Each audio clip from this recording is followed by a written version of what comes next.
तो दाल तड़का तो हर घर में बनाई जाती है, मगर आज जो रेसिपी दाल तड़का की मैं आप लोगों के साथ शेयर करूंगी कि वो आपको ऐसी पसंद आएगी कि आप लोग ढाबा रेस्टोरेंट भूल जाएंगे और दाल हमेशा इसी तरह से बनाएंगे।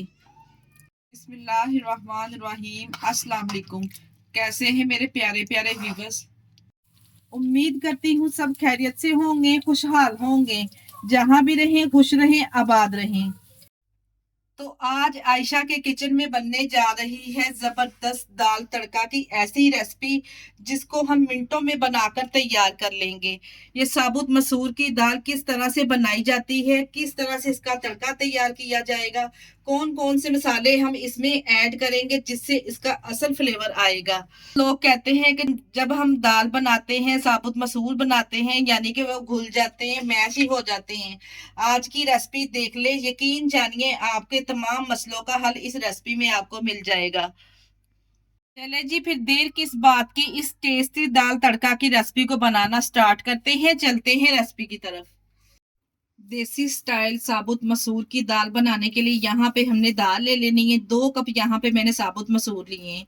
अच्छे तरीके से हमने पहले इसको साफ कर लेना है। कोई कंकर वगैरह, कोई भी जर्रे वगैरह में आपको जैसा कि पता है दाल वगैरह में होते हैं। अच्छे तरीके से हमने इसको साफ कर लेना है। और कोई भी दाल वॉश किए बगैर नहीं इस्तेमाल की जाती। अच्छे तरीके से हम 3 से 4 पानी के साथ इसको धो लेंगे। धोने के बाद फिर इसको बनाना स्टार्ट करेंगे। इसको भिगो के बिल्कुल नहीं रखेंगे, क्योंकि अगर हम इसको भिगो देंगे तो जो इसका ऊपर से छिलका है वो उतरना स्टार्ट हो जाएगा। इसको तैयार करने के लिए यहाँ पे मैंने एक प्रेशर ले लिया है। अगर आप चाहें इसको हांडी में या कढ़ाई में भी बना सकते हैं। तमाम मसूर हम इसमें ऐड करेंगे। हम इसको भिगो कर नहीं रखेंगे, क्योंकि अगर हम इसको भिगो कर रखेंगे तो इसका छिलका जो नरम पड़ जाएगा, ऊपर से उतरना स्टार्ट हो जाएगा। हमने फौरन से अच्छे से साफ पानी से धोने के बाद इसको कढ़ाई में या पतीली में ऐड कर लेना है। अब जो इसके अंदर मसाले जाएंगे वो बहुत अहम है। यहाँ पे 2 अदद मैंने प्याज ली थी। प्याज हम यहाँ पे थोड़ी सी ज्यादा मिकदार में शामिल करेंगे। प्याज मीडियम साइज की थी, इसको हमने बारीक कटिंग करके शामिल कर देना है। और इसके अंदर जो असल टेस्ट होता है ना, वो प्याज का होता है। अदरक लहसुन का पेस्ट जाएगा इसमें 1 टेबल स्पून। लहसुन का टेस्ट इसमें आगे चल के भी इस्तेमाल होगा। 2 टमाटर लेंगे मीडियम साइज के, इसको हम चॉप करके शामिल करेंगे, कटिंग करके नहीं शामिल करेंगे, चॉप करके शामिल करेंगे। कटिंग करने से क्या होता है कि टमाटर के छिलके दाल में नजर आते हैं, जो खाने में भी अच्छे नहीं लगते और दिखने में भी अच्छे नहीं लगते। इसके साथ ही हम इसमें शामिल करेंगे चॉप की ही सब्ज मिर्च का इस्तेमाल। अगर आप चाहें काट कर या फिर साबुत भी ऐड कर सकते हैं। 2 टेबल स्पून यहाँ पे मेरे पास सब्ज मिर्चें चॉप करके इसमें शामिल कर देंगे। मेरा यही एक्सपीरियंस है कि जब भी दाल में टमाटर शामिल किए जाए ना, तो वो चॉप करके या बिल्कुल बारीक कटिंग करके शामिल किए जाए। अब हम इसमें नमक ऐड करेंगे। 2 टीस्पून नमक बिल्कुल परफेक्ट रहेगा। 2 टीस्पून ही हम इसमें शामिल कर देंगे लाल मिर्च का पाउडर, इससे फ्लेवर बहुत ही जबरदस्त आएगा। इसके अलावा हाफ टेबल स्पून हम इसमें हल्दी पाउडर शामिल कर देंगे। अब इसके अलावा हमने अभी इसमें कुछ भी मसाला ऐड नहीं करना, ना कोई ड्राई मसाला और ना कोई जीरा पाउडर वगैरह। इसी स्टेज पर अब हमने कोई भी मसाला ऐड नहीं करना। अब यहाँ पे मसूर को गलाने के लिए इसमें 2 गुना पानी ऐड करेंगे। जितने मसूर है ना, आधा किलो मेरे पास यहाँ पे साबुत मसूर थे, और हम 1 लीटर के बराबर इसमें पानी ऐड कर देंगे। पानी ऐड करके एक दफा अच्छे तरीके से इसको मिक्स कर लेंगे। ऊपर से कवर लगा के वेट लगा देंगे। ऊपर से कवर लगा के मैं इसको विसल लगा दूंगी। 15 मिनट का यहाँ पे हम इसको टाइम लगाएंगे। अगर आप इसको पतीली में या कढ़ाई में बना रहे ना, फिर आपको मैक्सिमम इसे आधा घंटा लगेगा। यहाँ पे 15 मिनट के बाद प्रेशर का सारा प्रेशर निकाल लेंगे, और माशाल्लाह से यहाँ पे आप मसूर चेक करें, मक्खन की तरह ये सॉफ्ट हो चुके हैं। जो हमने इसमें प्याज शामिल किया था, आपको इसमें बिल्कुल भी प्याज और टमाटर तैरते नजर नहीं आएंगे। इसीलिए यहाँ पे टमाटर को हमने चॉप करके शामिल किया था। ये बिल्कुल मक्खन की तरह इसमें सॉफ्ट हो चुके हैं।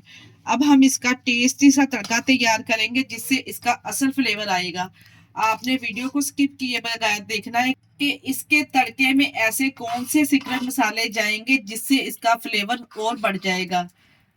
इसका तड़का तैयार करने के लिए यहाँ पे एक फ्राई पैन ले लेंगे। इसमें शामिल करेंगे 1 कप के बराबर कुकिंग ऑयल।